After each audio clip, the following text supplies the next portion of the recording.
Greetings! Hello! Welcome to the stream. Thank you so much for being here. Thank you so much for coming along, and thank you for joining me for what's a slightly weirder stream to what we're normally doing. Mysterious is here. Hello, Mysterious. Good morning, evening to you. Sarah Senna is here. Good evening. Nimsy is here. Like with the three S's, is it still Nimsy, or do you prefer like Nimsy? Are you wanting more of the S sounds in there? Let me know. Happy to respect the names either way. I hope everybody's doing well. Things are really busy, as usual. But we've got episode 8 of Camlin signed off, so that's all ready to go next week, which is really cool and really exciting. I just one more episode to go after that, which yes, like a snake. Okay, I'll keep that in mind. Thank you for telling me. I appreciate you telling me. Yeah, things are busy, but in a really good way. Like this month was always going to be a bit crazy and a bit sort of my partner and I are kind of calling it hell month, just because there's so much that we need to do. But it's all good work. There's just a lot of it, and it's all really big. But we're getting through it, and I'm kind of coming out the other side of it now. And I'm starting to see the other side of it, and I'm starting to get excited about what comes after, what comes next. You know, like we're currently there'll be an update on the Tower Part 4 very soon, which I know a few people are interested in. We're currently in the process of hopefully getting some funding for it, but stuff's coming together. It's all like we're kind of going forward as though we're gonna get the funding. So like I'm kind of started to write it. I've started to put music together for it, which is really cool. And because my head's kind of been there, I thought I'd bring back the fantastic lo-fi beats to climb, chill beats to climb Impossible Towers 2 animation by the fantastic Erasmus, which you saw in the intro there. That's exciting. I'm also excited to go back to the sort of radio scrapbook sort of stuff where I had the sampler and I was kind of making radio pieces with that. Like I feel like I got into a good rhythm with that at the start of the year, and then just kind of fell off a little bit just because there was just because Camlin and work and other things all happened at once. I'm excited to do that as well. And then, before long, we'll hopefully be making more Camlin. But anyway, so what are we doing today? So, if we just hop over here. So, this is the Moog Grandmother, my beautiful darling synth, the apple of my eye, my pride and joy.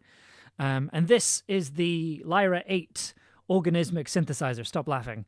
And the reason you're seeing them is we're going to be making a lot of music with just these two things today. As much as possible, we're going to be using just these two things. And there is a reason why. So I've been commissioned to make something, and it's not been announced yet. So which makes this slightly tricky. But one of the things about it is that all the music has kind of got to have a sort of retro electronic music sound to it, and because of that, I thought I would challenge myself to make a soundtrack that's purely on the Grandmother, which is going into the Lyra 8 organismic synthesizer. Stop laughing. Because as much as this is a noise unit, it's also got a delay effect and a distortion effect on it as well, which is very useful for coming up with tones here. So got the Grandmother here. Vangelis and Hans Zimmer and Carl Dixon and Matt Stein. A little bit further back than that, where we're kind of going, it's sort of more Wendy Carlos and very, very early, and Vangelis, I guess, as well, a little bit as well. But very much focusing on like analog, like that big word, analog. So we've got the Grandmother. I love it so much. It sounds so pretty.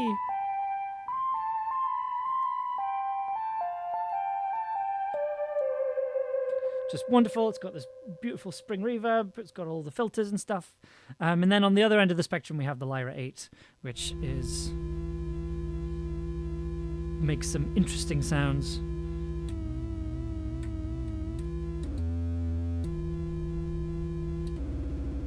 So we're going to be running the whole spectrum of sounds today with electronic music. Geen Hill, yes.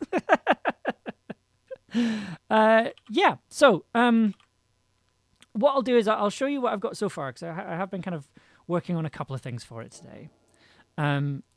So one of the things that I talk about in this piece is Wendy Carlos and her amazing album that came out, I think, 1967.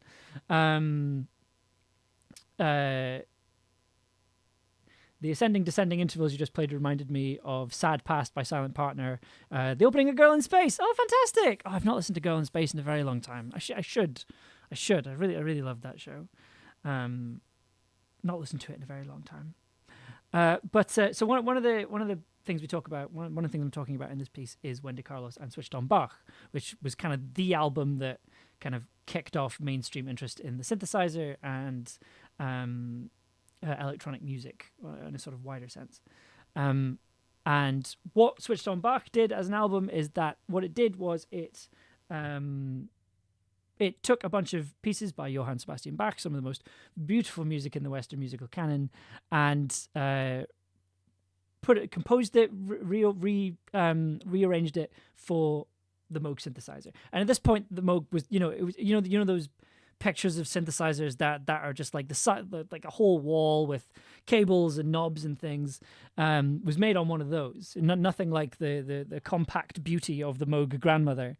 And so one of the things I spent my day doing today is this.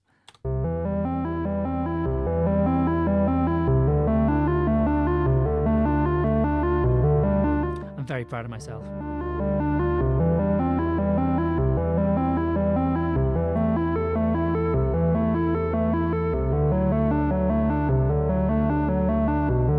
Moonlight Sonata. Not quite. It's Prelude in C by Bach.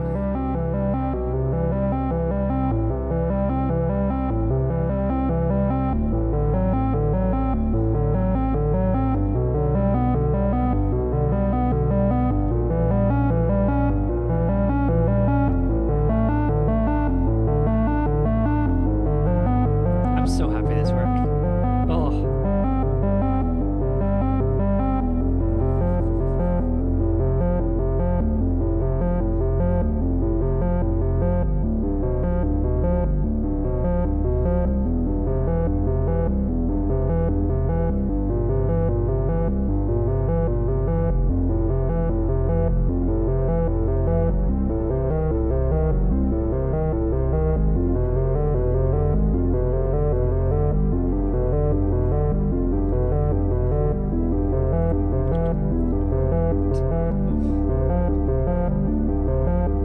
Also, the bass is for Ave Maria. I didn't know that. That's really cool. I can absolutely hear it.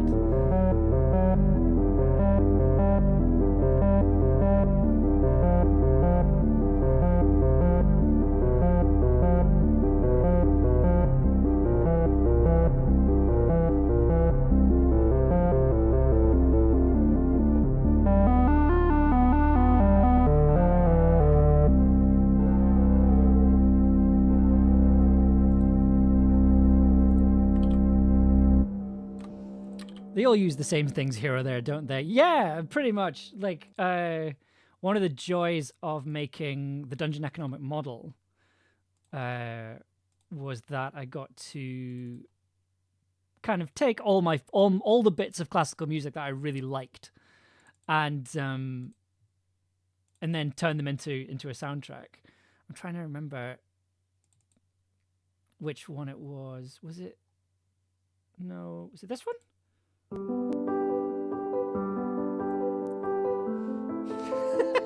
This one's in G, to be fair.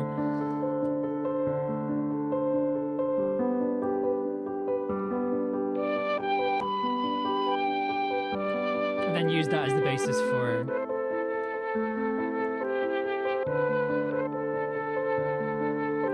I think that the chord changes were slightly different as well.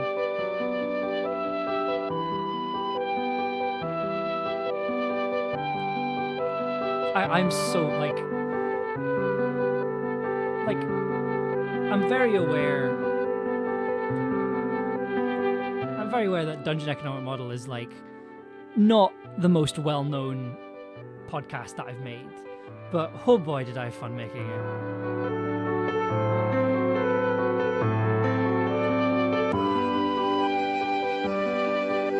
That just goes on and on. But yeah, so like I love this piece of music, and it's been fun. Like so this is 3 tracks technically. So there's the bass.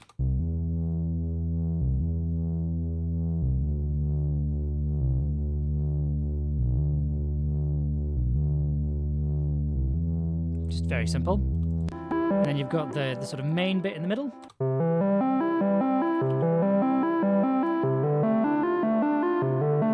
There's a delay effect on. Oh no, there's a slight EQ on there. But then this one is running through a delay effect and a little bit of an EQ effect as well. And then there's a higher up version over here.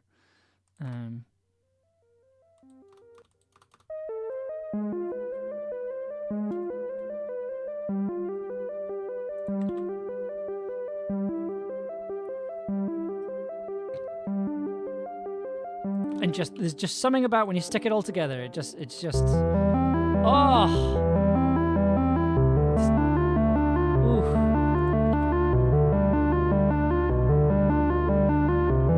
There's something about it scratches my brain and it makes me very happy. Makes me feel good. Yeah, so this is our thing today. So that's what I've been working on so far. I have made another couple of something else as well, but I'll maybe show you that in a bit. So I have a synthesizer. I have a bunch of cables. So one of the really cool things about the Moog Grandmother is that it's semi-modular. So you can see these little cable plugs here, and it means that I can plug a bunch of cables. Today's composition sponsored by LordVPN. Something I remember about Bach was that people complained about how many amens he'd include. He was more interested in the music than the religiosity, but the church was paying his bills. I was reading something about Bach in that, like, he was kind of interested in, like, acoustics in terms of, like, really paying attention to how the music sounded in, like, different cathedrals and in different churches. I'm like, that's just really cool. Bach's amazing. It's just good. Let's just listen to some Bach. Let's do it, right? So, I can plug different cables to have different parameters and control different things. So there's a thing here called SH out. So it's called sample hold. So normally it sounds like a key sounds like this, right? Or it would if I unmuted it.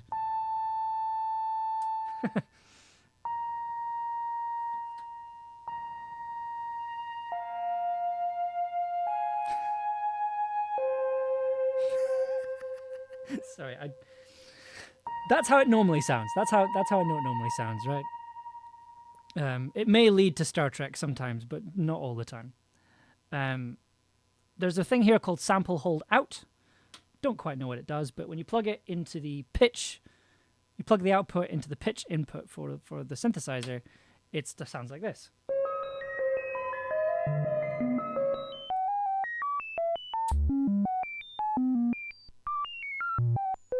Becomes a random tone generator. You can still control the octave of it. The thing is, you can speed it up as well.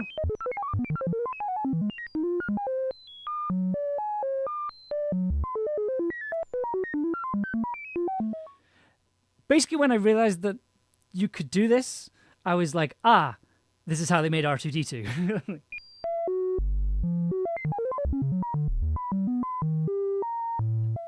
Weirdly expressive, I think. Isn't that one of the Twitch notification sounds? Yes. Also, I figured out how to turn them down, so sorry about that. They are now at a reasonable volume. I've fixed it, basically. Them some fucked up fireflies. Right, but like...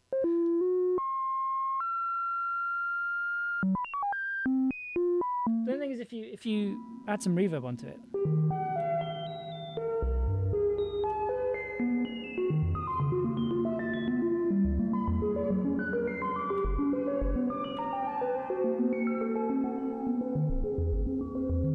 Interesting things.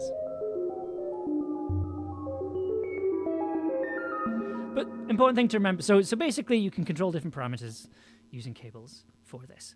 So one of the things that this can do is that it's got an arpeggiator, right? So if I have the arpeggiator on, I can play a chord.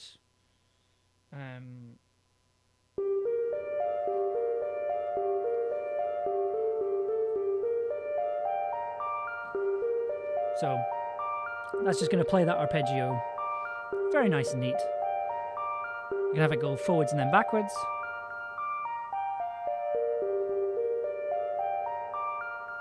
Or, and this is my personal favorite, you can randomize it. So you can... It's really, because you can change the number of octaves as well.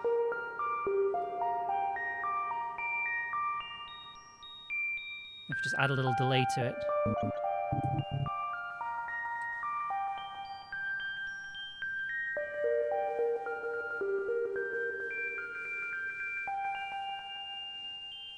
It's a nice little...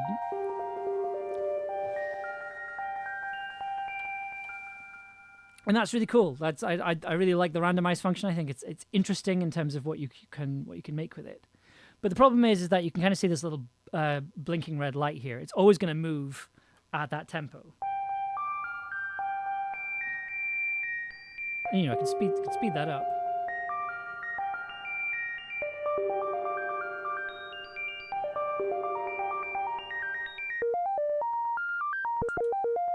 Turn that into a bass line.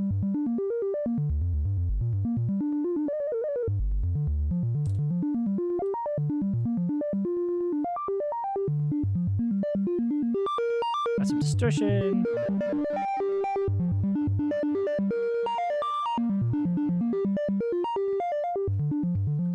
So it is really cool, but it's very regimented, right? And you don't really get any rhythmic randomness like you do with the pitch.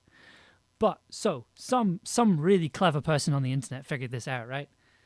On the back of the unit, there's a cable plug for a clock input, which is basically just like a click track.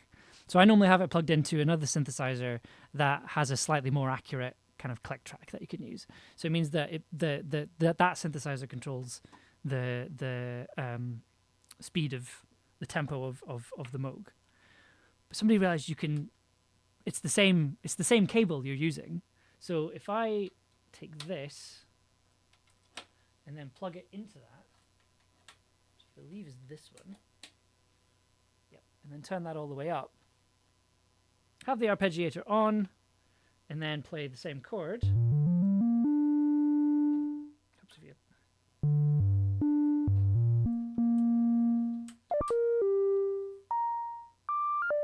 You get a randomized rhythm.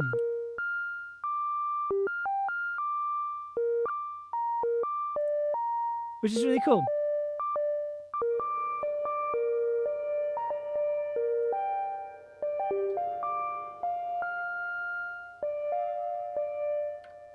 But the thing that I like about it is that it then means if you put in like a really ambient chord, like say a suspended chord or a ninth or a 15th or something like that, you get this lovely sound.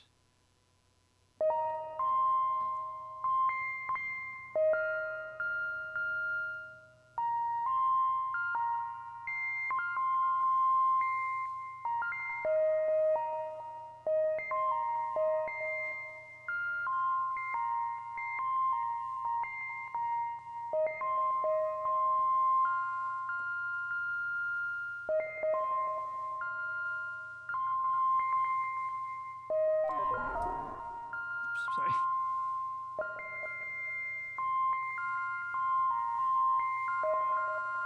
I just think there's something really lovely about this.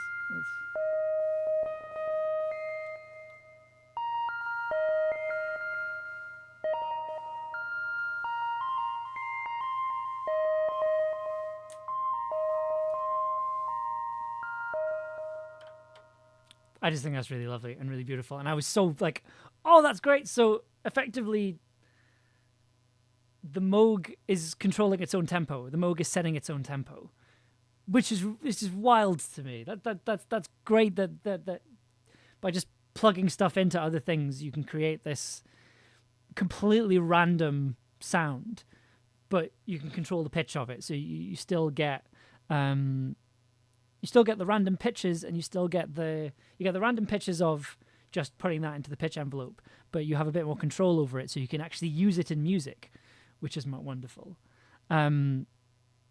So I played around with that, and I came up with this piece of music.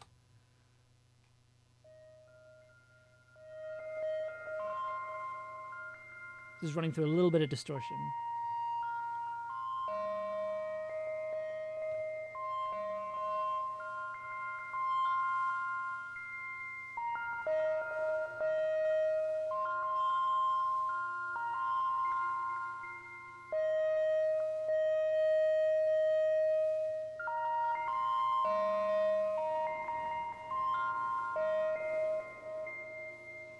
So then I ran it through a slightly different sound and a slightly different rhythm.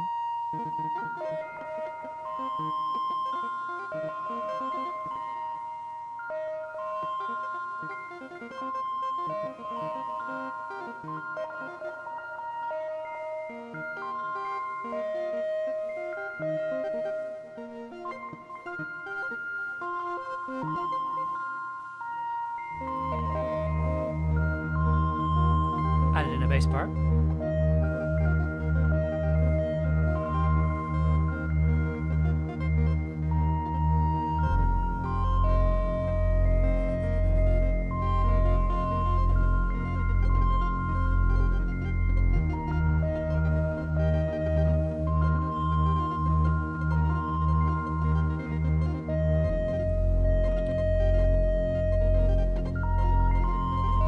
Hi, Endwitch Cat Possum. Good to have you here.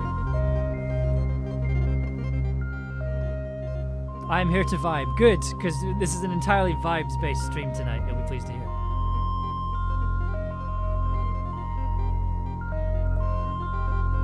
Making some wonderful sounds with my beloved Moog grandmother synth.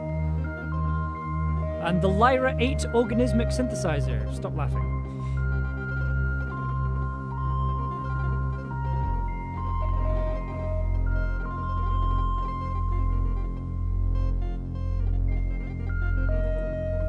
It's like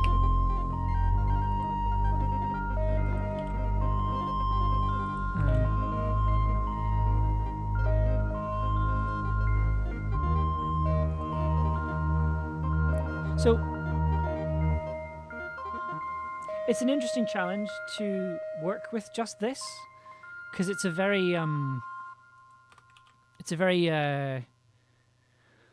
of rough synth. Like you can get really lovely, like if I take all this stuff out, like you can get some really lovely kind of clean sounds out of it. Like if I have everything.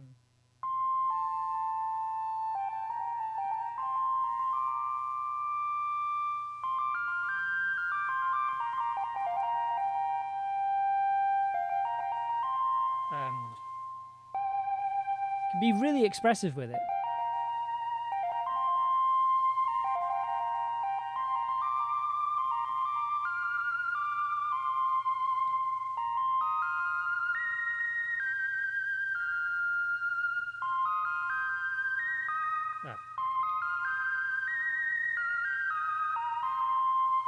Like old-fashioned synth. It is like, so it's an analog synth, right? And it's like it's kind of, it takes the idea of an analog synth and kind of runs with it. This is something that Moogs are kind of infamous for, in that, like, so there's no way to save anything. You can't save any of the settings. So anytime I come up with a sound that I really like, I have to record it quite quickly, and it means that, like, anytime I'm making something with it, everything sounds. It is a new variation on a sound. Like, obviously, like, I know how to get like a good bass sound out of it. I know how to get like a nice lead sound out of it. But there's always going to be these slight variations every time I do it, and I really like that. I really enjoy that, because I think when you have a synth that has presets, I mean, this is definitely true for me at least. When I'm using synths where you can save presets, I will tend to rely on those presets and not really do a lot of, tweaking with sounds and things. So I find this to be a really expressive piece of kit to use. That being said, I think this is the first time I've made stuff just using this, and you can kind of figure out why. That you can kind of figure out why quite quickly, because if you listen to this synth sound here, it's very it's slightly unstable. Oh, hello. Ugh. Just a moment.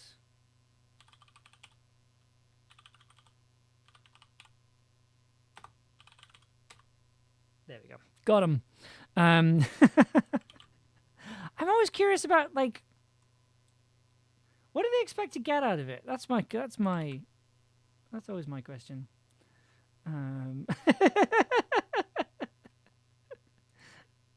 Money. Yeah, I guess so, but like how? Like I'm not exactly going to respond. I'm not going to message them while I'm working, right? Ugh, I don't know. It's frustrating. It's a frustrating thing to have to contend with. But yeah, so it's nice. It's nice to be working with this in its entirety, and also bringing in like this idea of randomization with these tracks here,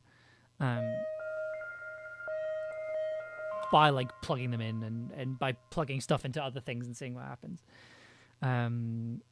I want to listen to more Tangerine Dream. I mean, like, that's very kind of you. Thank you. I'm glad that I'm getting the correct vibe, right? What was this? So I'm just looking at my project file here. That's just the raw audio.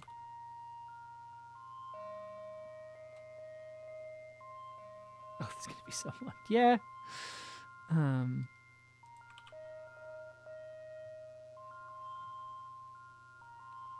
It's quite quiet, but can I?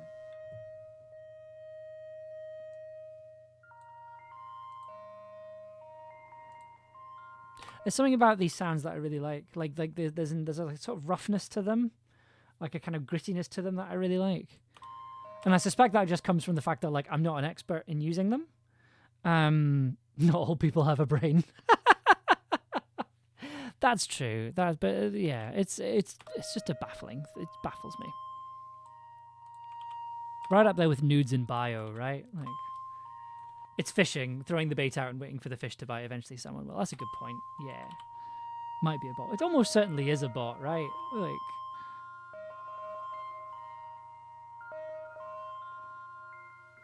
fishy, fishy, fish.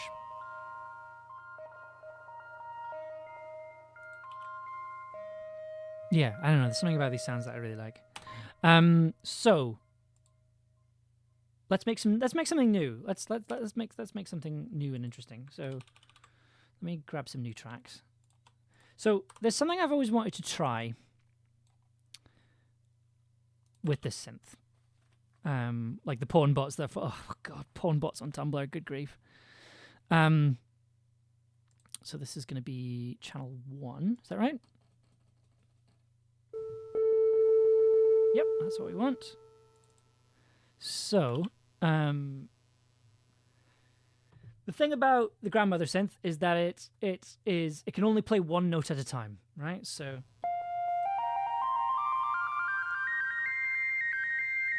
if I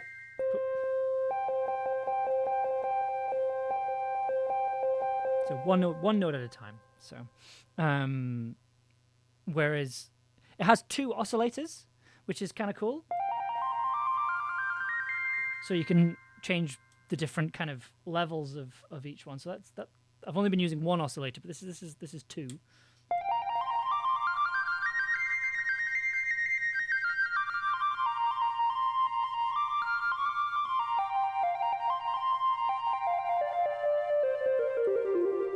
So you get a nice chorus effect. Or you can change the wave so it sounds slightly different.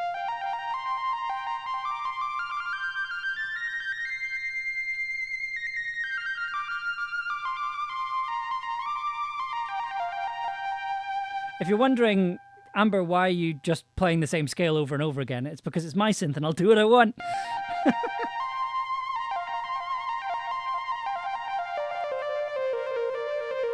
And also you can change the octaves of each one. So,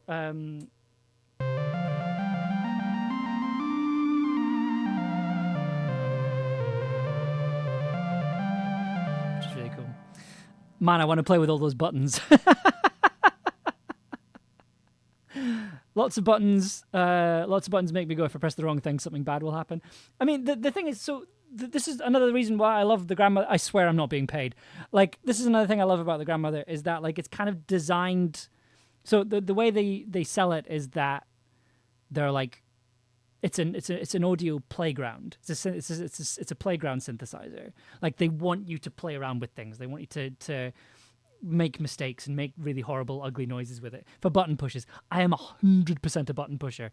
Like when we kind of start making stuff on this as well, I will 100% sponsored by my I to a certain extent I am sponsored by my grandma. She sends me £20 every year at Christmas, so I'm counting that as sponsorship money, not on my taxes though.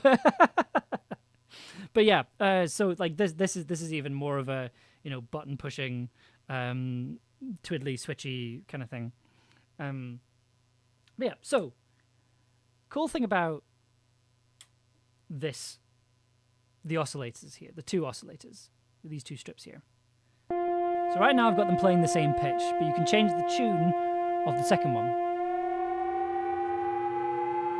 which sounds scary when you do it like that. Granny's like, that's lovely, play some more. That is basically it. Like, so when I, like, my grandma has been like the biggest, like my biggest supporter ever since I was like 12. Like, she was anytime she would come up to visit, she'd be like, how is your music going? What have you been working on? Like, play for me. And she did that consistently. Like every Christmas, I still send her a CD of everything I've made that year that I kind of want to show her, because she loves this. She likes listening to the stuff I make, which is great. When I sent her Tin Can, my first audio drama podcast, I was down at visiting her for Christmas, and she turned to me and she said, "Your spaceman story is very good." Which I maintain is the best review I've ever had. But yeah, so it means you can kind of make chords, right? So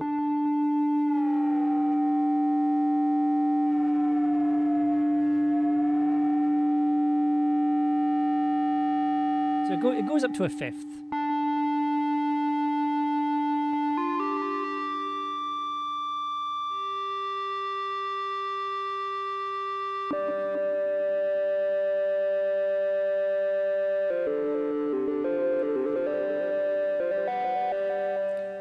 Sounds like 80s era Doctor Who. Well, that's the other thing about this synth. Like, it's hard to play around with it and not sound like the Radiophonic Workshop.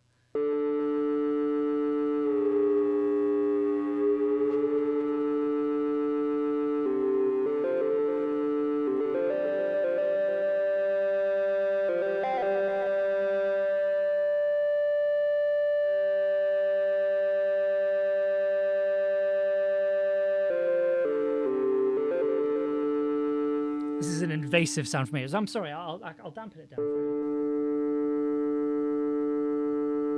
Hope that helped.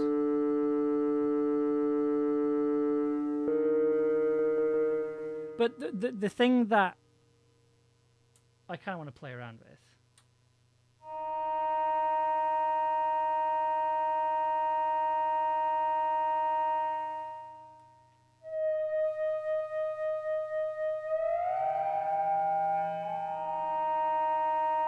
I'm going to put the attack up.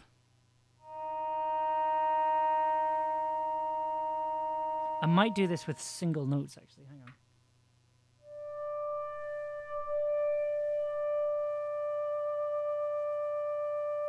Sort of like a flute sound.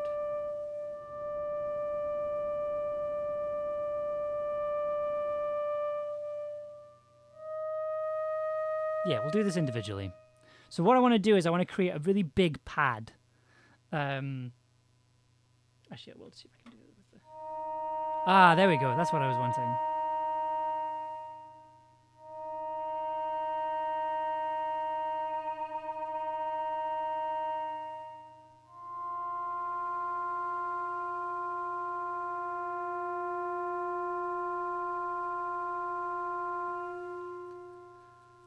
So I want to try and create a big pad using fifths, basically. So if I'm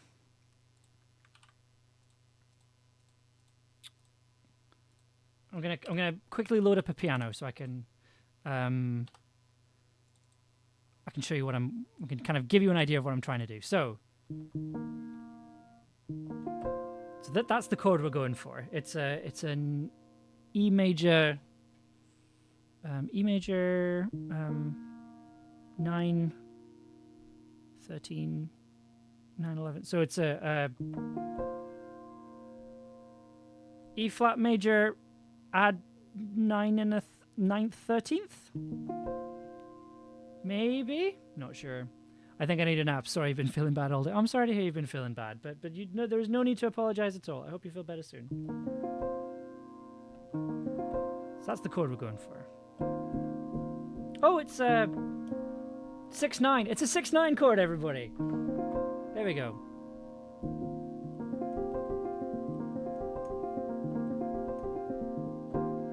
So that's the chord we're going to do. That's made up of fifths. So you've got this here. Then you've also got the F chord. And then you've got C and G down here. So if I put those all together, it's a beautiful chord. Love that chord very much. Using it a lot in the sort of demos I'm making for the Tower Part 4 right now. So maybe give that a go. So we're going to record this bit by bit. So first of all, we're going to record these two notes. And then we're going to record these two. And then we're going to record these two. And then we're going to play around with them. And we're going to play around and see if there's anything on top we want to add. So we're going to start with E flat and B flat. So let's get a click track on the go. Let's slow that down a bit.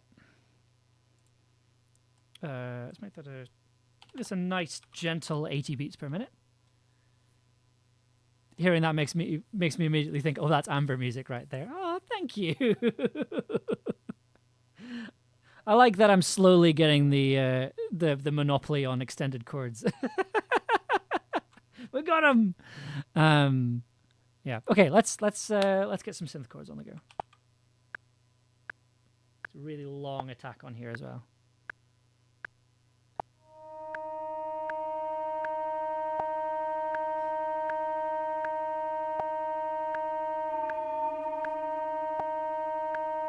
I'll try that again. It has Amberians. Well, that's an album cover. That's an album title if I've ever heard one.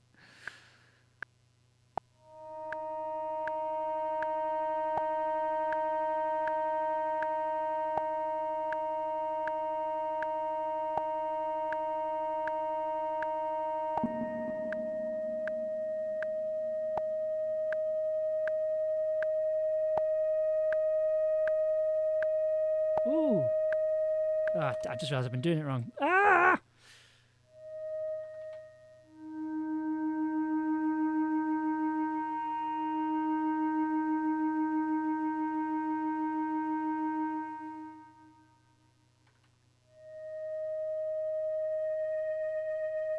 There we go. We'll take that. Take that.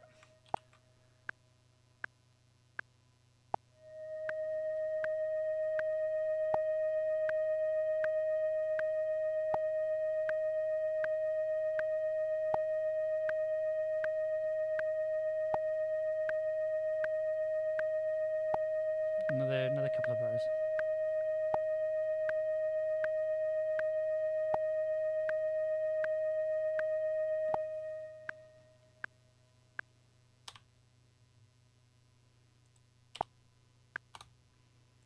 Nice stuff. Okay, so now we're going to drag that to a new track, and then we're going to record the same again, except we're going to do F and C this time. So this should work. Helps. Sorry, not F and C, C and G.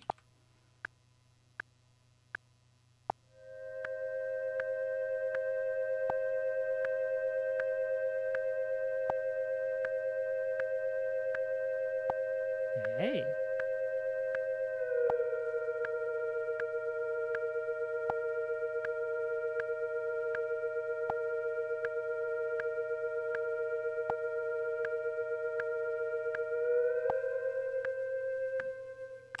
Ooh, I'm liking this so far. That drop, it's nice. Yeah, using the little pitch wheel here. Don't use it very often, but for ambiances like that, it's real good. So let's drop these down again. And then now we're going to add the high note, F and C. So that's...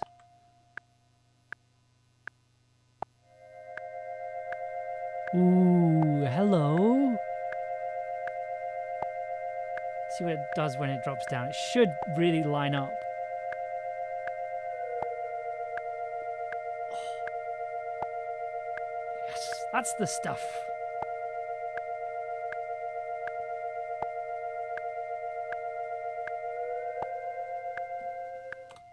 Didn't you just do C? Technically, yes. So it's the first time. So for the first one, we did E flat, B major. And then the second one, it was C and G down here. But then for this one, it was F and high C. So it means you've got a nice sort of octave on the go. And then with the middle track with the C and the G, we then bent it down to a B flat. Which is why it suddenly just sort of lines up in a really lovely way. Now, what other harmonies can we add to that? Oops.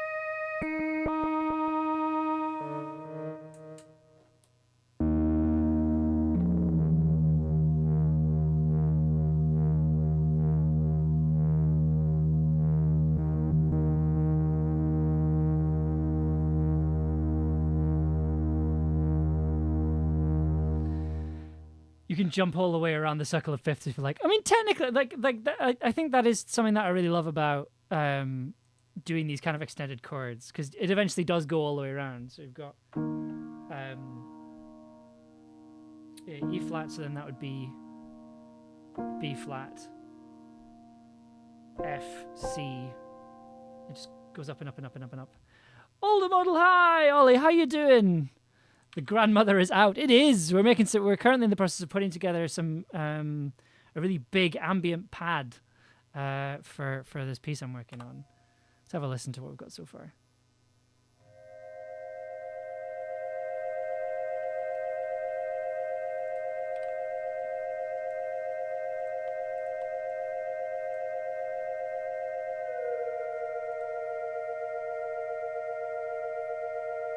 So now you might be thinking, first of all, that it needs panning. Yes, okay, I've done that. Just to give it a bit more width.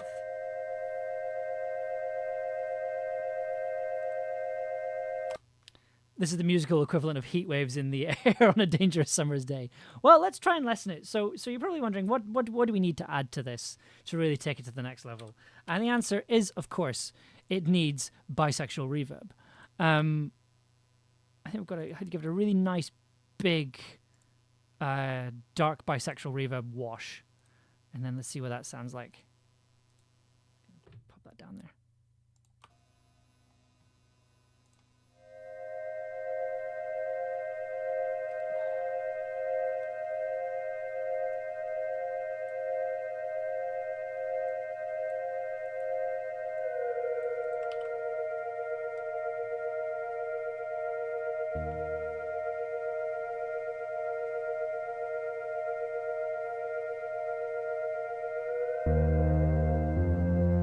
It's wanting me to go to do an F. Okay, cool.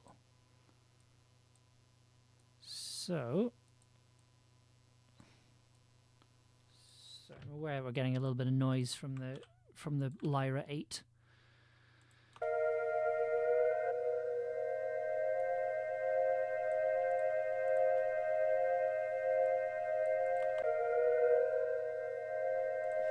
So I'm going to cheat a little bit here.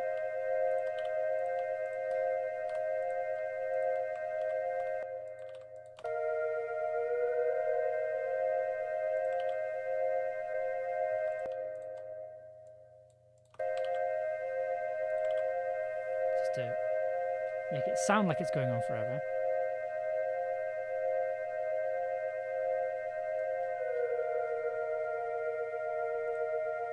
It does need some slightly lower frequencies there, so.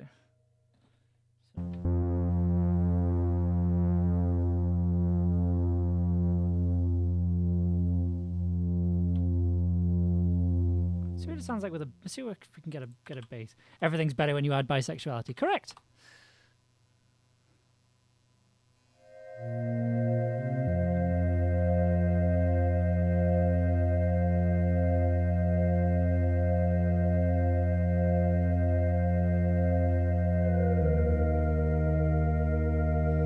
Sassy Catastrophe, hello! Good to have you here.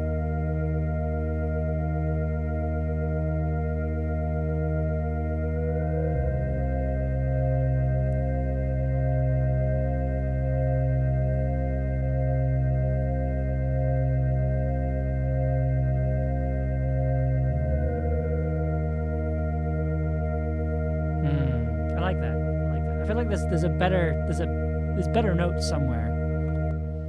It's kind of wanting me to start there.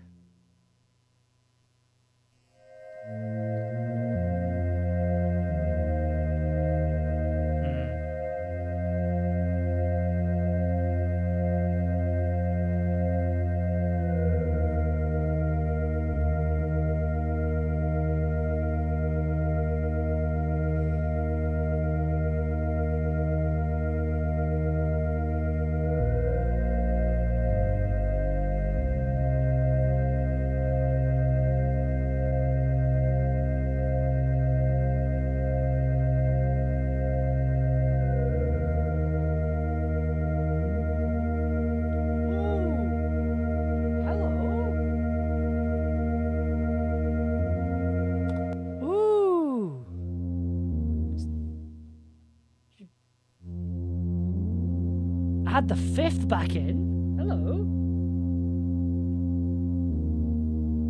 Oh. So we're just doing the. I thought we were just going to do a straight bass line, but no. Apparently not. Apparently, doing the fifths again, but just with the bass part as well. Problem is when it comes to the chat, somebody's saying they've slid in just after someone else has said, "I bet bisexuality." I don't know how to take it. This short little snippet makes me think of is that Jacob Collier? I've not listened to the new one. That's the fun part about bisexuality any way you want, with consent, obviously. Okay, let's get this amazing bass part plugged in.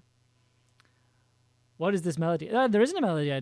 By the sounds, it's just a pad we're digging right now. What do we want? We want channel 1. There we go. Helps if you arm the track, Amber.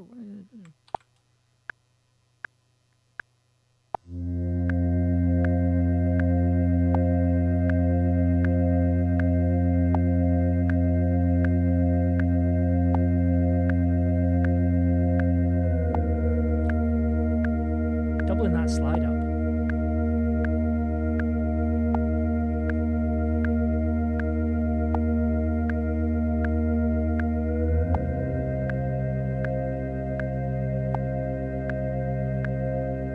It's like a meme, not necessarily about melodies. Ah, okay.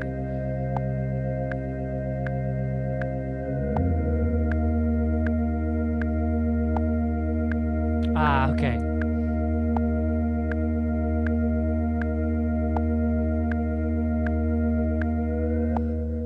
I think there's something. I think there's something else there. Right.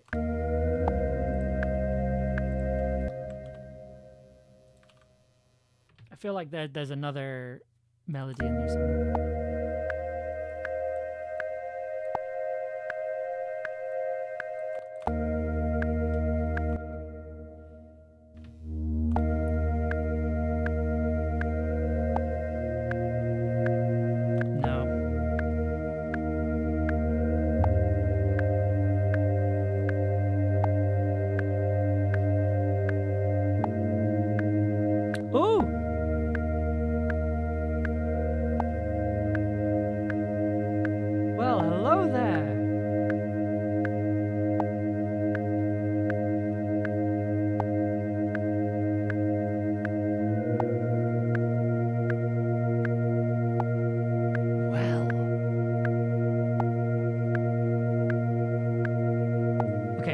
Yeah. Cool. We're doing it. We're doing it.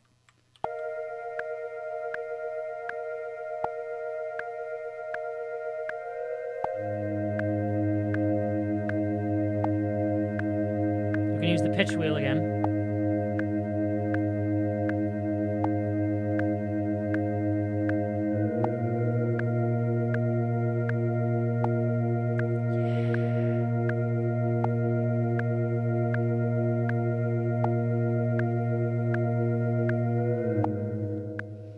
Nice, and then we just repeat. Then we just do a repeat there. Cool. Let's put it all together. I think I might do a fun thing where what if we take that bass track, bump it up an octave, and then we take this one with this track with the slide, bump that up an octave. See what that gets us. It's very blue and purple. Yes, I like that. Bisexuality, what can I tell you? Okay, and then we're going to... Right, so if that's 30 that way, that'll be 30 the other way? No. It yearns. Yeah, I love that. I like that. Take that slightly more to the sides. Then we'll have these just a little bit. Okay, let's have a listen.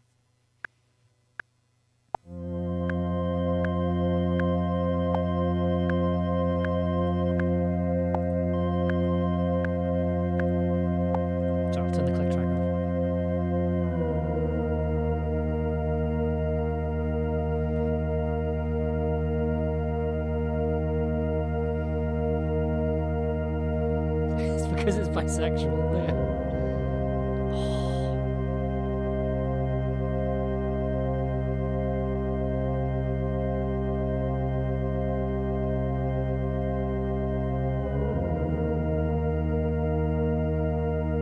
I really like this. This is great. I love this.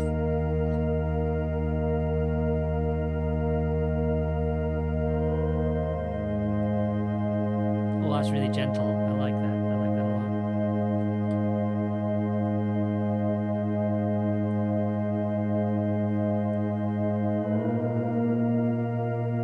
Reverb is doing a lot of really nice touches there. I love that.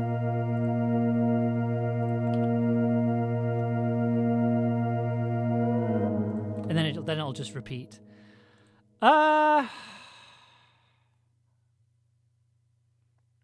Moving between the relative majors and minors too. Yeah, it's all fifths, right? So basically I've got the second oscillator up by a fifth. So we've got this is it.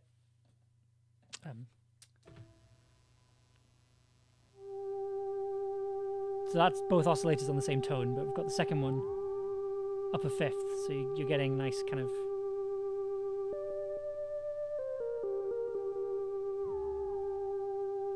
subtle distinction, but it's really lovely. Right. I'm going to add something to this. I'm going to add... oh, I know what we can use that I've not used yet. Let's put some Supermassive on here. Wait, on my phone, the icon for the stream is the buy flag. I didn't know that was a thing. Well, yeah, so my old stream...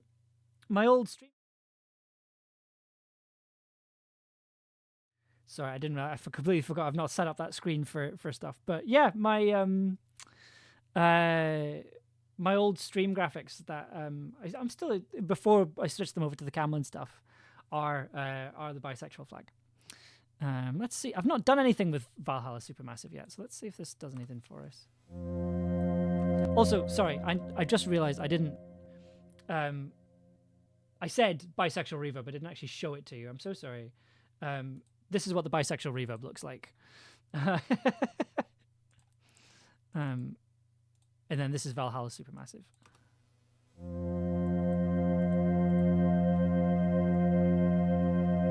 I'm going to use it as a delay, I think.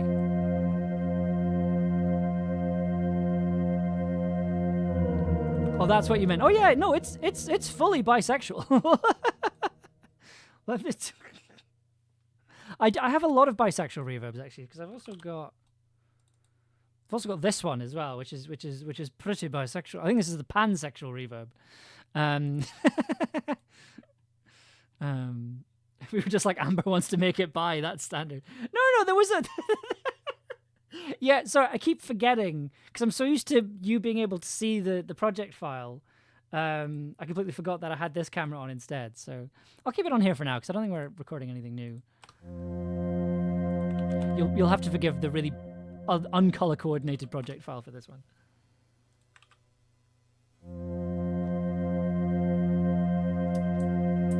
There's got to be something more we can do here.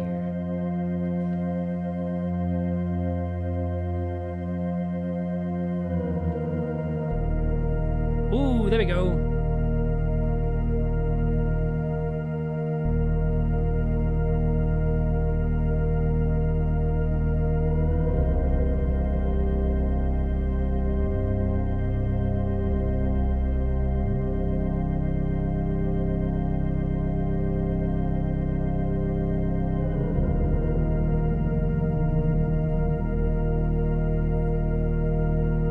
Plinky Plonky arpeggios. I mean, so Plinky Plonky arpeggios. I was tempted, but the thing is, I've kind of already got that with the other piece of music that we're doing, where I've got a randomized clock changing the rhythm of the arpeggiator.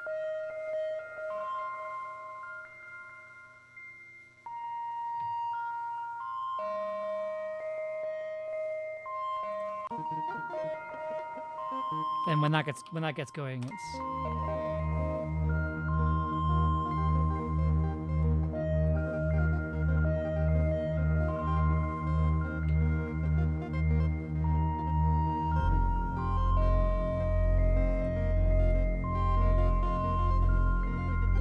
it is pretty delish. And then we've got the other piece of music over here, which is favorite thing I've ever made.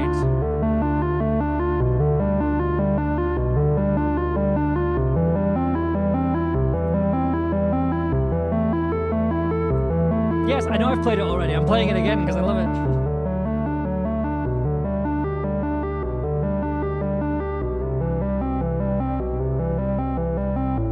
What was it? It's my party and I'll synth how I want to.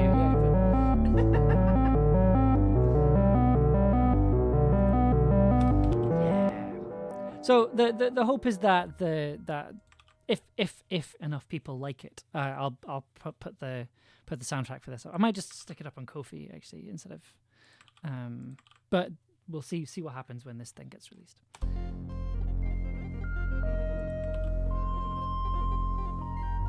Yes, please. Yeah, absolutely. I'll stick that up there.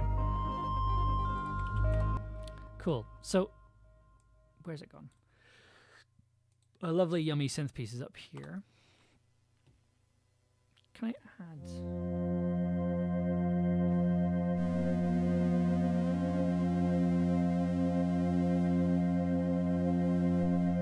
No, that's not gonna work. Okay, so our options are. I think we add like a super low bass on the repeat.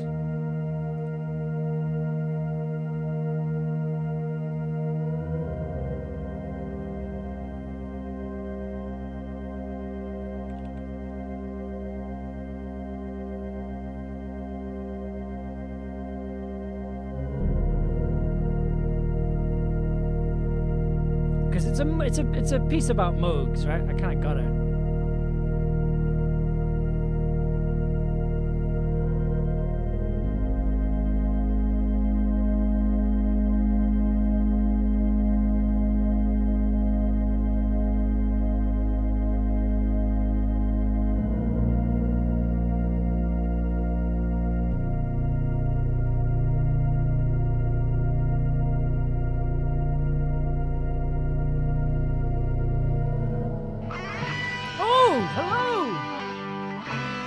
Goodness, hello, Queer Buccaneer. Queer Buccaneer raiding. Hello, welcome everybody in. Is this a Queer Pirate raid? Amazing. It's been wonderful. It's been so long. Thank you so much for coming along. Thank you so much for being here. If you're new around these parts, my name is Amber Devereaux. I make music and audio drama and podcast as Tin Can Audio. Tonight we are making some weird and wacky electronic music using my pride and joy, my Moog grandmother synthesizer over here, and the noise box over here called the Lyra 8 organismic synthesizer. Stop laughing. Hello, Valerie North. Hello, welcome in. Thank you so much for coming along. I hope you enjoy your time here. I hope Wrestling is Silly was fantastic. I'm sorry I missed it. But there was a whole load of stream stuff that I did not fix before the stream started that I needed to dedicate my attention to. So awesome synth. Oh my lord, Valerie North. This is the Moog Grandmother semi-modular analog synthesizer. It is my pride and joy. It makes beautiful sounds. It can only do one note at a time, so we've been taking our time building a sort of lovely synth pad piece by piece. And this is what it sounds like so far.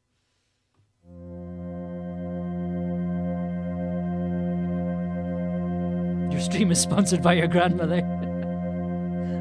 I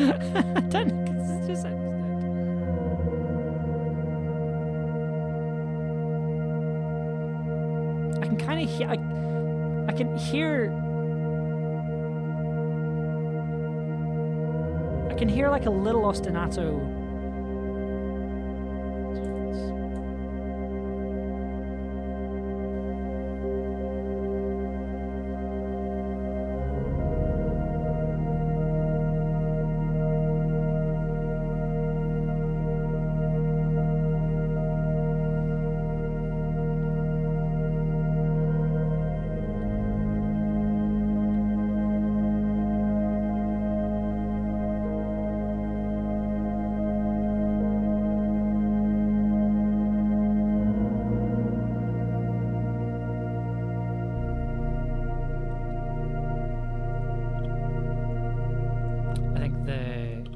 Synth needs to come in later.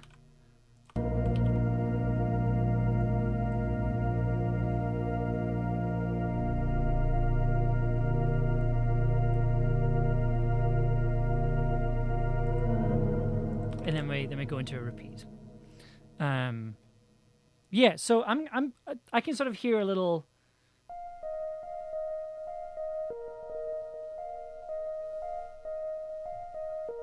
That little pattern there.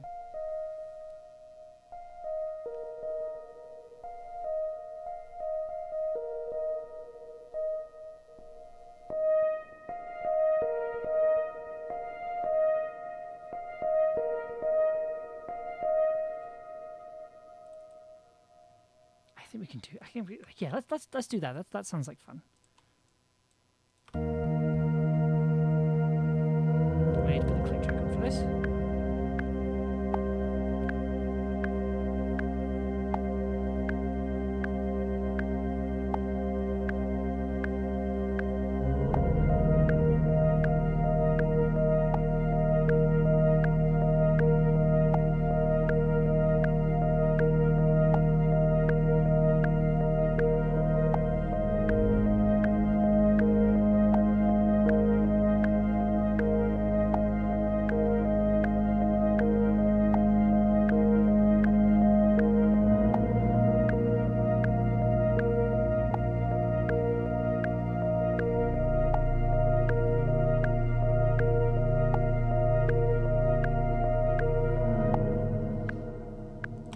Awesome. And then we'll just loop that back around. I made that quite quiet, I think. Oh, that's quite quiet on its own. Okay.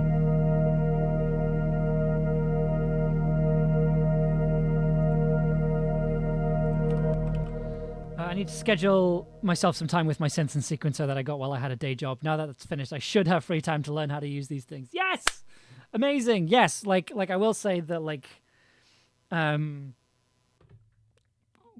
so I got this as a little gift to myself when I went freelance full time. Because I've been kind of learning about synths and wanting to working with software synths mostly, up until up until I had the opportunity to, because when I went freelance full time, I'd saved up a bit of money to kind of support myself. But I kind of was just like, I want to celebrate the fact that I'm now doing this full time as a career. And one of the things was like, I've always wanted to own a Moog synthesizer. And it's been a dream for a very long time, because I kind of hold Moog up as like the pinnacle of like synth development. Like there's such a rich history like of Moog, and I feel like their synths have a very distinctive character. There's also a really long history of Moog and transgender people. Like Wendy Carlos helped Moog develop the first commercial synthesizers, like developed the custom synth that was used on Switched on Bach, but also helped in developed the vocoder, which I didn't know, and then also helped develop the Mini Moog, which is kind of the 70s synthesizer for me, and so it was kind of like this. I wanted to be a part of that, and this was a sort of natural choice. You get all the flexibility of something like the Mini Moog, where you don't need to worry about cables or anything. You can't just play it like this. But then you also have the cables where you can do the modular thing if you want to do the modular thing. So it was kind of a no-brainer for me, and I really loved it. I thought it was Moog. It is spelled Moog. It says Moog over here, but apparently it's pronounced Moog. I didn't realize that until I started watching YouTube tutorials. So you're not wrong for thinking.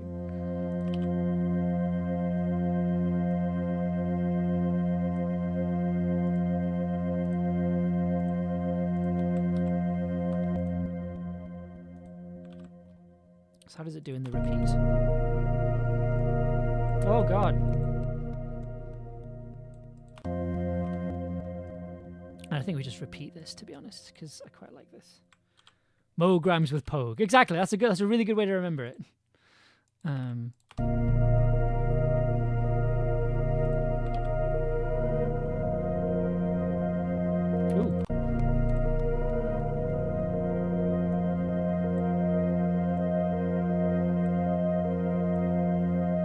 Yeah, let's take 4 bars off and just smash them together. There we go.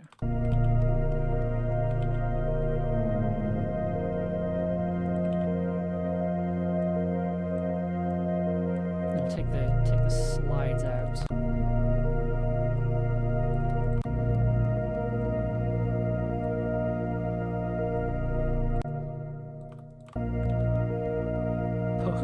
Poog. I think that's a rude word.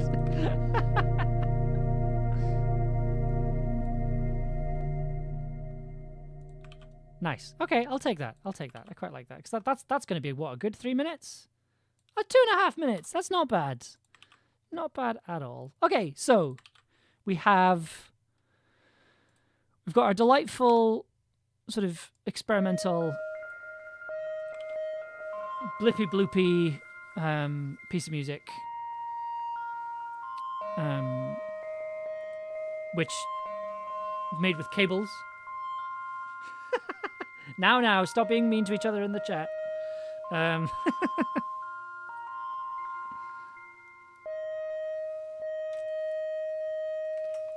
I should say, so what did I do there? I put that in there. I'm just remembering. I'm trying to remember how I did this so I can do it later. So I've got the SH out, which is a sort of random pitch generator, random.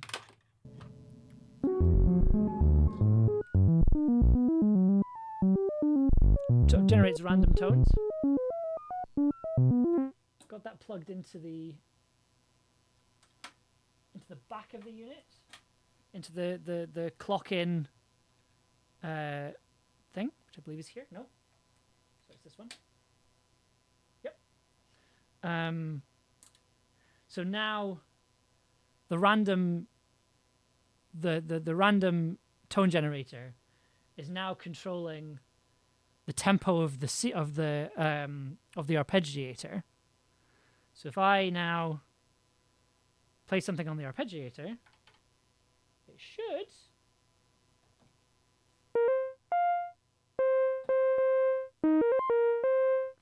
You get random.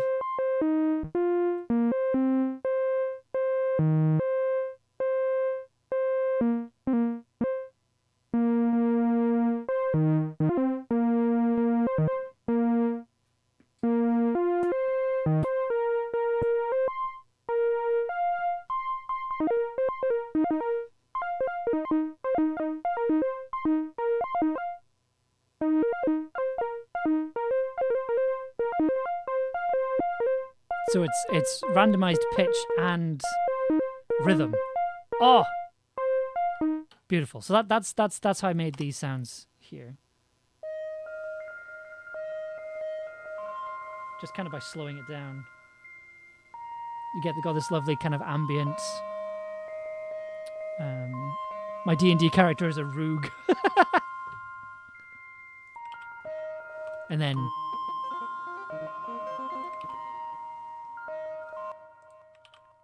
I wonder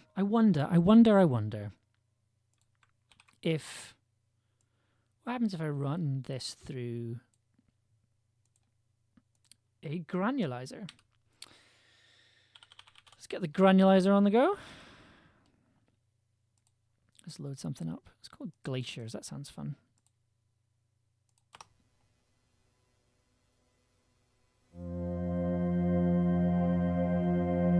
Ooh, hello.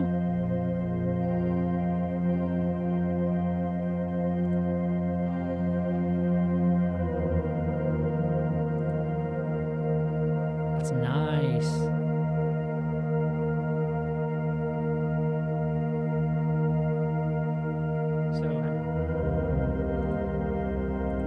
So basically everything's running through this granulizer.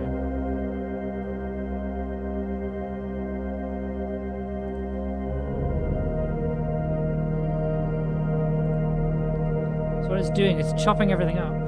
It's chopping everything up and then kind of it's chopping up the audio into these sort of tiny granules and changing the pitch of some of them, delaying some of them, stretching some of them, compressing some of them. And then you get this lovely little delay effect, this feedback, the shape of it's changing. And as a result, you get this lovely big effect.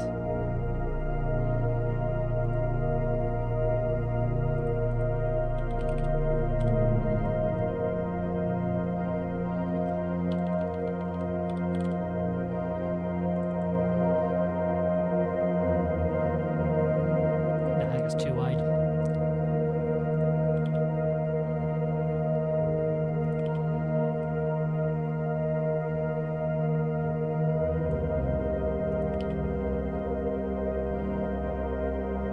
I was thinking it looks like astronomy. It does. I love it very much. It's a really, really good little bit of kit.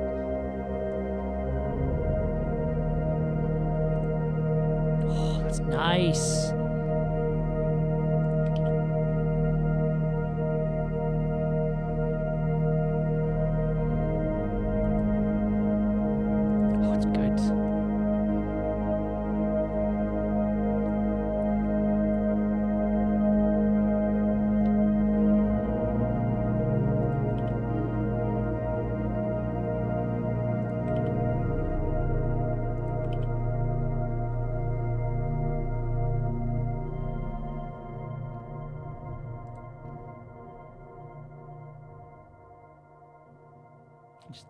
Oh, good. Very happy with that. Excellent. Excellent, excellent, excellent, excellent. Okay. So now we need to go the other way and we need to make something really noisy. Something really noisy and a little ascending interval at the end, like a question. It is really nice, isn't it? Like, I like that there's a certain chaos and randomness to using a granulizer. It just has a nice kind of, it just adds extra harmonies, little harmonics and little quirks and things you wouldn't see otherwise, you wouldn't experience otherwise. I really like using granulizers. I used Portal a lot when I was making Anamnesis. I was using it a lot on vocal effects, on vocal tracks and things. And it was good fun. I really, really enjoyed it very much. Okay, so we're going to switch over. We're going to start making stuff with this box over here. So the thing that it does, so it makes a lot of noise.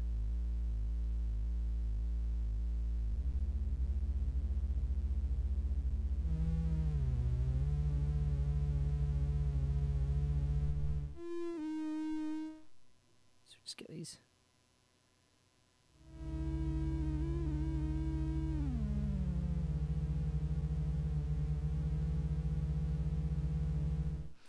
I'm going to have to see if I can get a granularizer now. From what I remember, I think Portal is... I think this is less than 100... hang on, sorry. I think Portal is less than like £100. $100. And so I have another one called Autochroma by Imagiro, and that's also... I think that's about $30. And that's also really cool. It's very... I'll kind of show you what that looks like when you're playing stuff.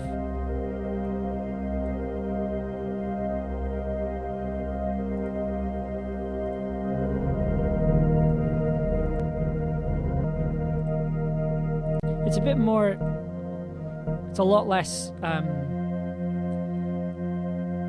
polished than Portal, but I will say that Imagiro is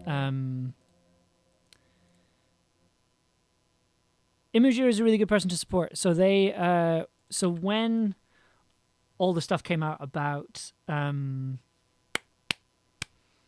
Spitfire Audio and how their CEO was transphobic and awful, Imagiro put their piano plugin, which is the piano plugin I use for everything. I think I was using it earlier. This one, and this one down here, which for some reason I can't hear. Is there a reason I'm not hearing that? Ah, that'll be why. This plugin here.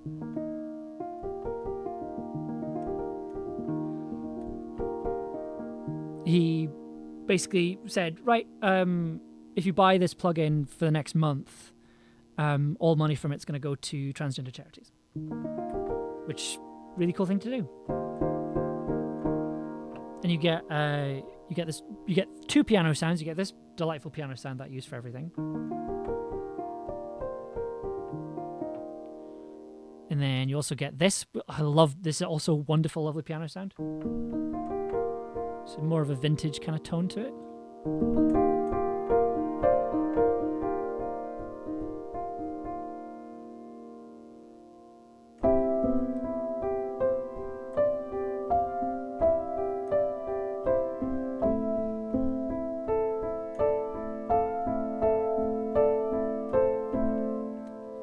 Imagiro. So if you look up here, I am Agiro. So it's Imagiro. I'll put a thing in the chat. Imagiro. There you go. It looks like a command. It isn't. It's so that's. And you also get a Celeste as well, which is a really cool addition.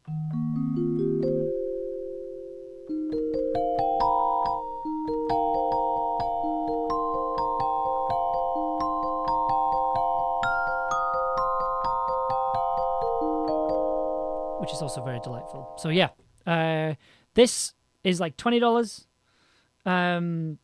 This is $20. It's $20 for an amazing piano for two good piano libraries and a Celeste. Like get it.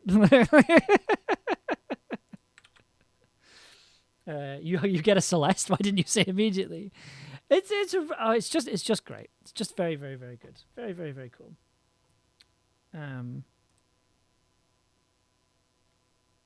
There we go. So, yeah, what we're going to do, we're going to make some noise now. So, let's swap back over to this. So, another thing that gets talked about in this piece is noise music. In particular, talks about, come on.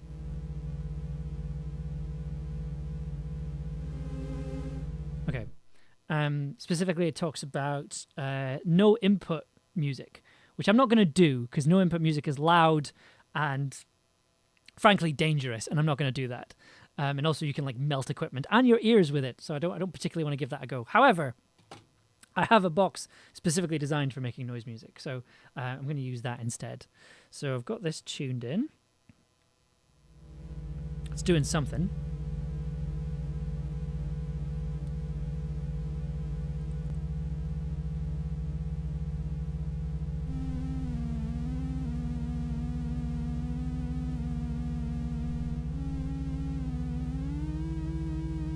Let's just get these.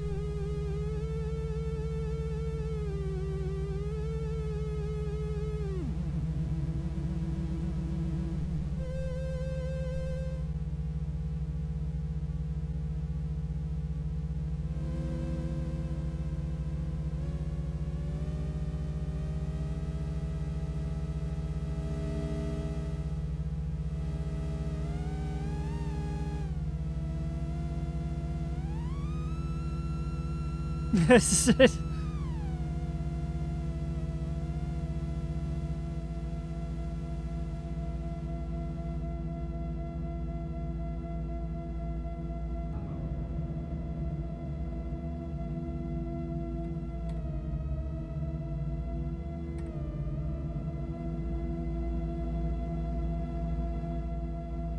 Right, I should be recording. Okay. Okay.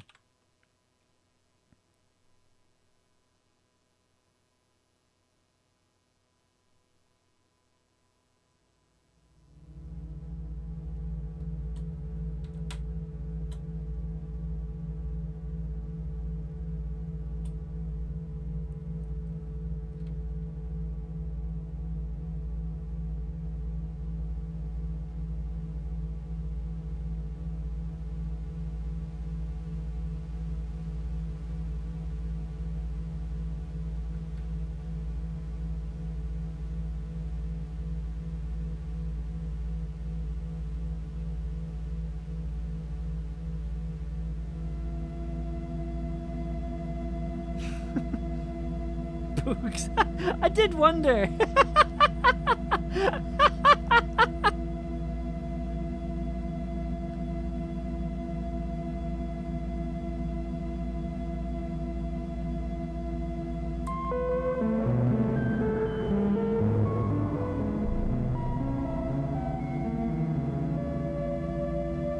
Okay. Sorry, 2 seconds. Stop it! Stop it! Stop making noises. Okay, there we go.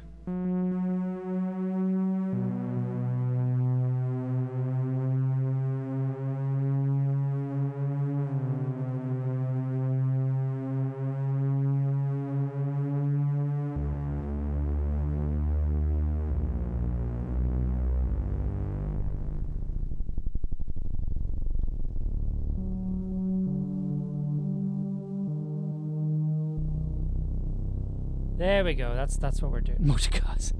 I had a wasp nest in the wall of my flat once. The one's made a hole in the top corner and we're flying. Oh my god. Ugh. Right. Okay. So we're gonna try that again. This is the problem with this machine, is that like you can't tame it. You just sort of have to go with the flow.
So now that's the grandmother adding like a bass notes in, and they're being randomized through the random note generator.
God. Okay.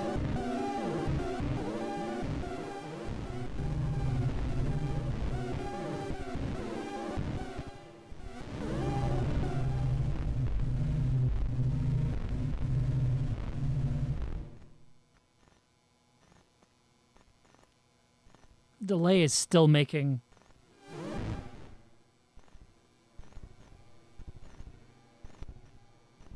Still generating noise. I think because of the overdrive.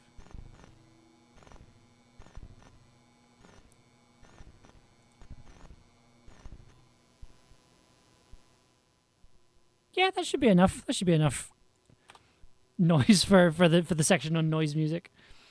Because let's run it through. Let's run it through the bisexual reverb.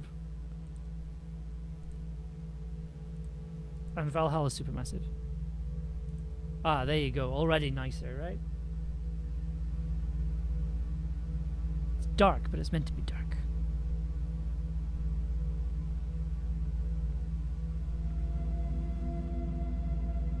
Save us from the existential dread bisexual reverb.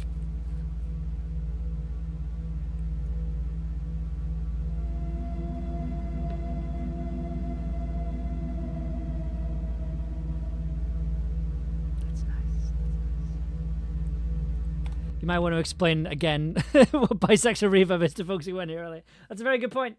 So bisexual reverb is this plugin called Glow. It is a reverb plugin. It is bisexual. Look at it. Look at it. Also, if you happen to be one of our fantastic subscribers, there is a bisexual reverb emote that you can throw in chat. I am looking respectfully. Again, this is also quite cheap if you need a reverb plugin. It's amazing. It's sort of specifically designed after kind of American... sorry, not American. Sorry, I saw American Gods in the chat and I read that. It's designed off the sort of gated reverb, what I kind of call the Phil Collins drum sound, that sort of very 80s snappy drum reverb sound. It's kind of specifically designed to emulate that kind of thing. I use it on everything because I think it's awesome and amazing. Yeah, so like highly recommend Glow by Wave Alchemy. Very, very, very good plugin. And then when you add it, it makes dark things darker, it makes bright things brighter, it makes ambient things more ambient.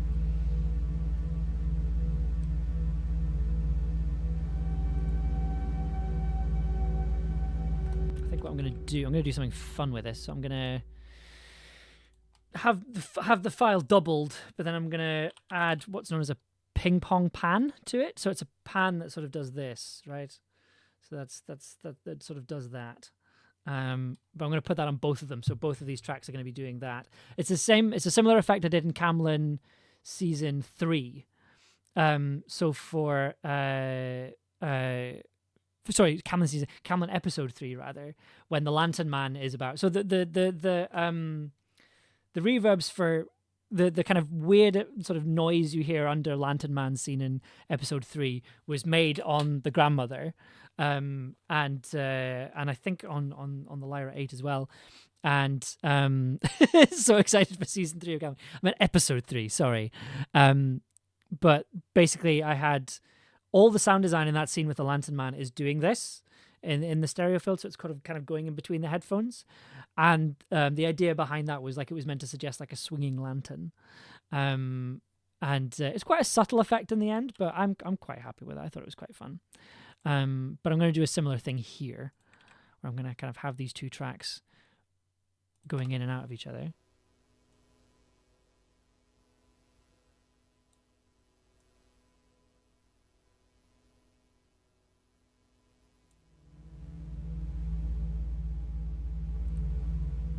Ah, they've synced up. That's not good.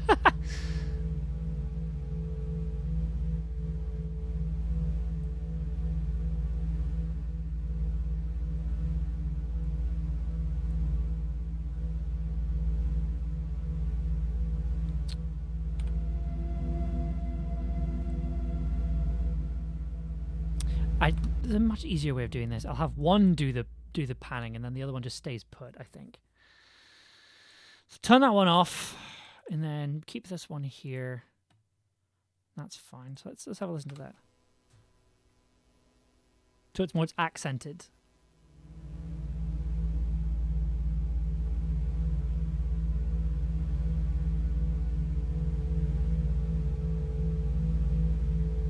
Ooh. And what happens if...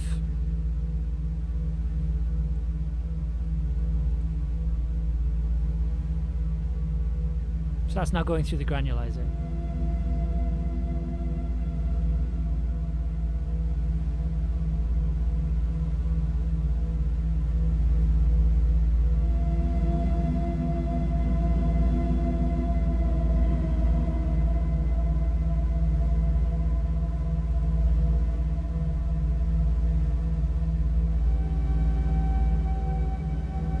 Yeah, the granulizer's adding like extra layers of harmony, right? It's adding more harmonics.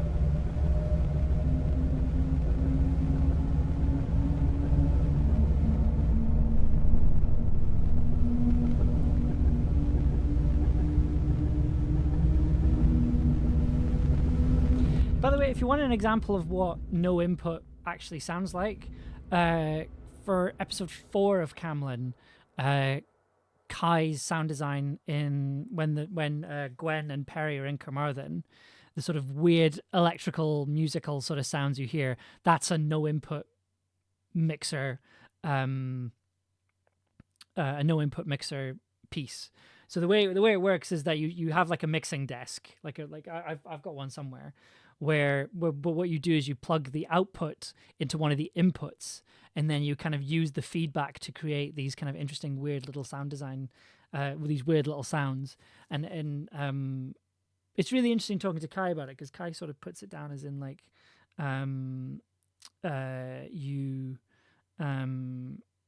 it's more of a conversation between the person making the piece and the mixing board, which I think is interesting.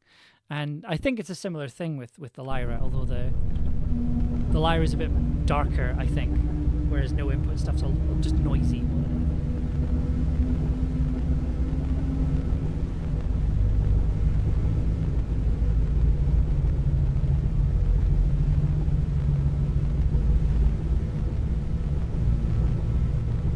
Getting optimistic peril for this now. Nice.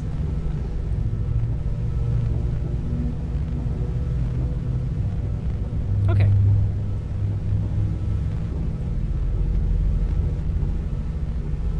Optimistic peril, yeah, I'll take that. And then we've got... Then I think we've also got this...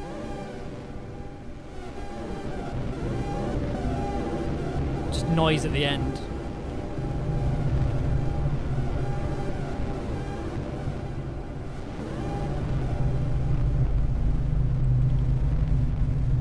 Yeah, that's slightly more peril, right? That's much more peril.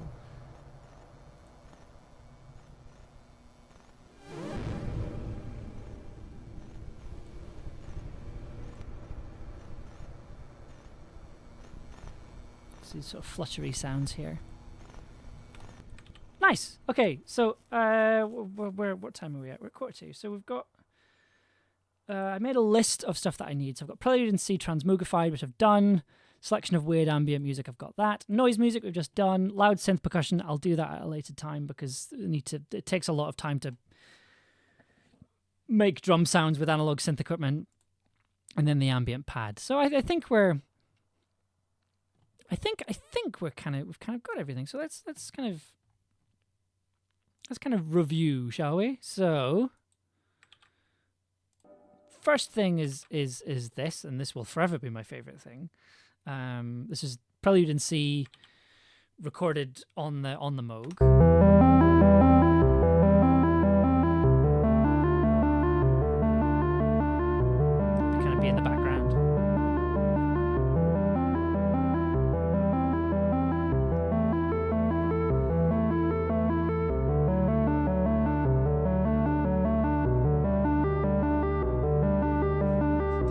It's a jam. It's a bop. I love this.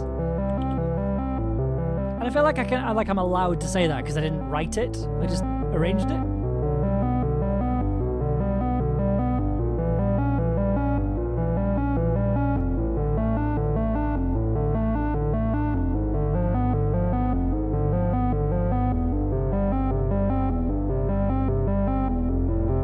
It is a bop.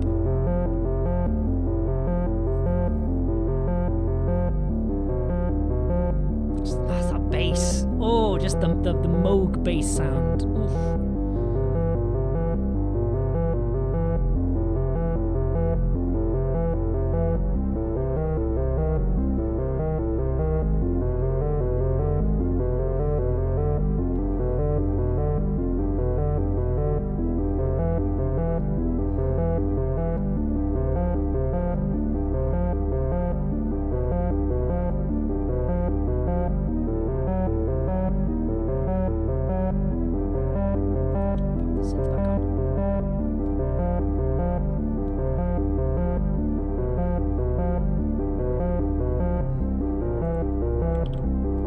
This bit goes a bit weird when it goes up to the high notes.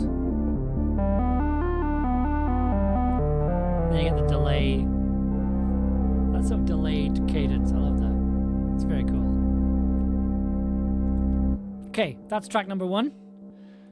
Track number 2 is this piece over here with the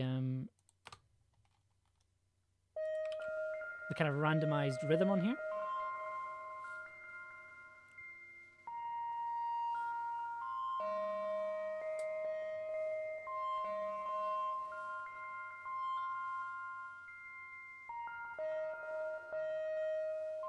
Running through some delay, and it's feels kind of magical, which I really like.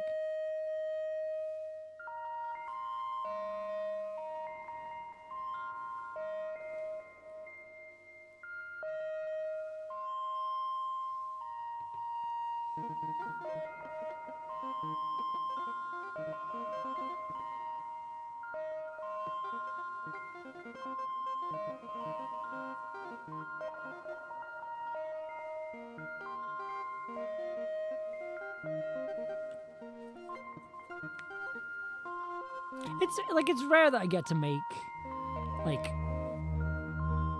properly weird stuff like this for like work stuff. It's nice. It's nice to be able to do that.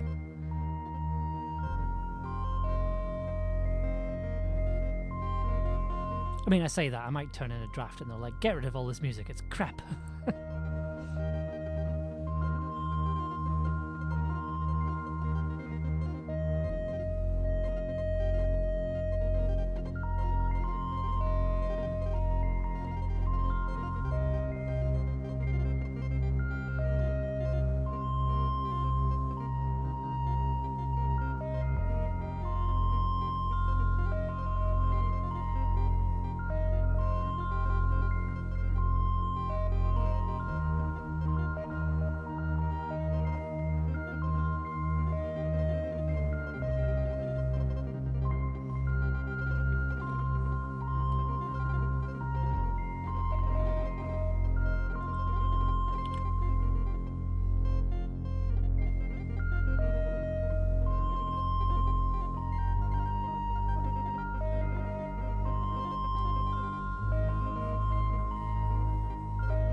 Nice. So that's piece number 2. It's probably going to be one of those ones where it fades out before the end because it just sort of stops. And then we have our beautiful, beautiful, beautiful where's the turn that off? For a beautiful ambience piece over here. The little chimes, I was so enthralled. Yeah, I really like it. Like it's there's something about it that sort of scratches your brain that I really like, and the fact that it's not consistent and it is completely randomized, right down to like rhythm as well. I love that. It's great.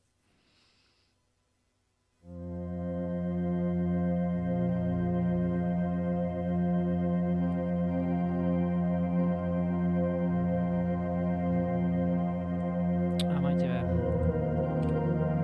Right, sorry, I might just have the granulizer fade in because it's a bit distracting. Otherwise, I think because you get the little reflections a little early and it kind of sets off a false baseline.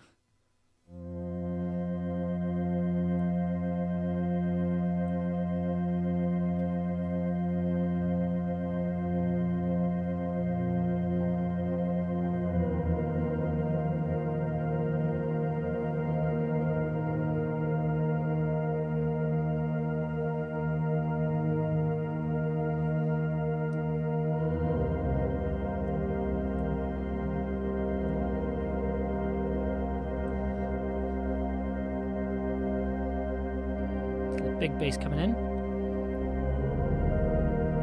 Ooh, tasty.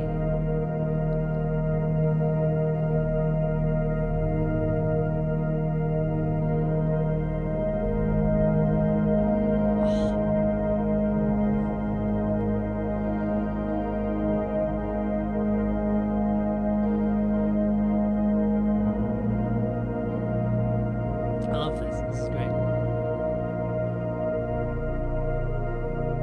Got big organ energy to it.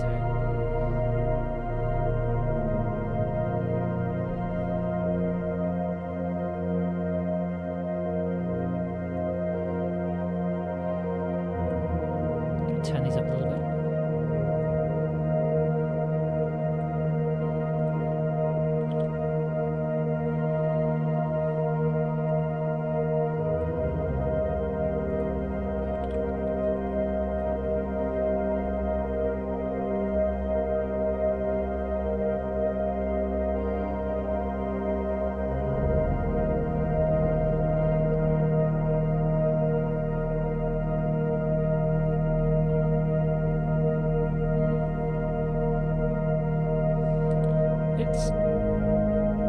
It's like kind of religious, but like in a non-denominational, spiritual kind of way. Yeah, it is very. It's because it's using fifths, which are sort of very classically spiritual.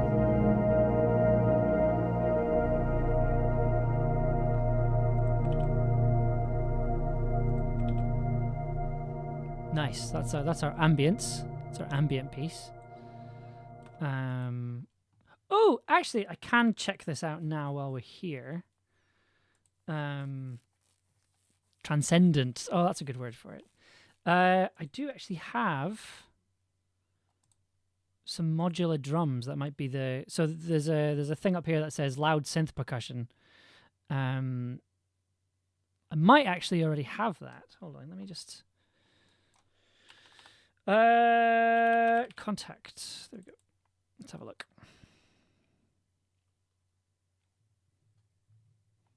Let's see what we got. Files, kits. No, that's the 909. I need modular drums, modular drum loops. There we go. So we go here. Contact.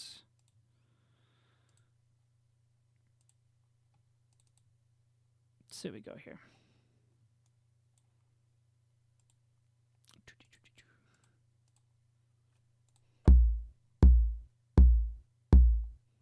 Okay, so that's just. I thought it was supposed to be loops. These aren't loops. These are just full beats. That's what I want. I need full beats. Actually, I should probably. I'll either be WAV files. Okay, okay, hang on. There's a better way of doing this. Ugh. Right. Where are my samples from Mars? So this is Transcendent. Oh, I think I might have just found the name of the title of the piece. Thank you. Right. What am I looking for? I'm looking for sound library. I'll come over here for you so you can see them. Samples from Mars. So Samples from Mars is a company that mostly do drum samples. And but they do have some interesting synth packs. Like they have one. They do a sample pack. that is a bunch of synthesizers from the Soviet Union. Oh, they sound really strange. And then they kind of sample a load of other synthesizers, vintage synthesizers as well. But they also mostly focus on drum stuff. So the one I used a lot is the vinyl drums pack, which is dry drums, and then they're run through they're put onto vinyl and then sampled. So then it means you get these lovely sort of like crinkly, crackly drums, and you'll have heard them on my stuff if you listen to my stuff. But they also do a thing called modular drum loops, which I'm really curious about. Full beats. Let's have a listen. Ooh, okay. Okay.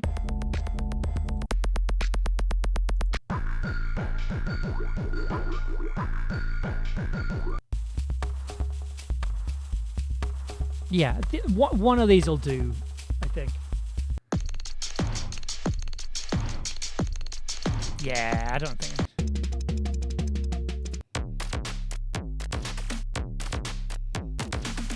Yeah, one of these drum loops will do.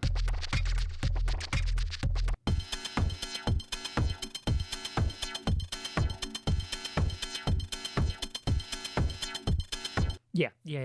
Okay. Yeah, I don't need to make that myself. I've got drum loops already. Fantastic. Okay. What time are we at? The first one was like someone tapped the glass of my brain case. It was kind of fun. This is the thing that I love about electronic. So like, it's taken me a while to come around to like hyper pop specifically, and I think it's down to the fact that I've been making stuff like this with stuff that's slightly noisier and sort of finding that like there are certain frequencies and certain sounds that do scratch my brain, like in a positive way. And I think having that appreciation and then leaning into that and going, I want to find these sounds elsewhere, has been really interesting and has been a lot of fun, kind of realizing that there's stuff in my brain that's new and I don't quite understand it. Cool, right, fantastic. So I'll talk a little bit about when this piece is coming out, and then I'll talk about what's happening next week. I'm happy for you, but thank you very much. So so this piece that I'm making, it's for Trans History Month. It's for a series of pieces coming out about Trans History on Trans History Month or Trans History Week. I think I can't remember which one. And when it comes out, I'll be sharing it everywhere. But then also I'll be doing a stream where I'll go behind the scenes of the piece and talk a little bit about how it was made. I've got to interview some really cool people for it, and I'm excited to talk about it. And then so that's going to be coming out soon. That's going to be coming out next month at some point, if I get it made, if I get it done on time, who knows? But next Monday, our next stream is on Monday. It's going to be Camelon episode 8. It's going to be a listen along, so I'm going to be joined by some of the cast and crew. We're going to listen to episode 8. We're going to talk about it. You're not ready. You're simply not ready for episode 8. You're just not ready. But I'm excited to share it. I'm excited to release it. I'm excited to share it. It's the first time I've used, just to give you a little hint, it's the first time I've used this box for sound design. For a sound design thing, so you get to hear some more of its nightmarish noises in Camelon episode 8, and that's all I'm gonna say. So you're not ready, but you're gonna love it. It's gonna be good fun. So you can join the cast and you can yell at us about the episode on Monday. If it's anything like the last one or the one before that or the one before that or the one before that or the one before that, it has been a bit. A bit of a ride. I'm so sad I can't be there. It's Passover night. Well, I'm sad to say. Well, we'll have there'll be another there'll be the episode 9 stream, but then also as well the stream will be put up on YouTube. So if you want to catch any of the listen along streams or any of the behind the scenes streams, they're all there on YouTube, on the Tin Can Audio YouTube. And yeah, you can. watch the hilarity that happens. Hi Lou, I've been lurking. That's absolutely fine. I sort of spotted you in the list of users in chat, but thank you so much for saying hello, and it's always good to see you. Everyone is being a banger and slammer in its own way. That's good to hear. That's really good to hear. Cool. Okay, I'm gonna call it a night. Thank you so much for coming along. I hope you enjoy the rest of your week, and I hope it is not too cold where you are because it's freezing here. Yeah, I will catch you next week for more Camlin. But until then, good night, and hopefully see you soon.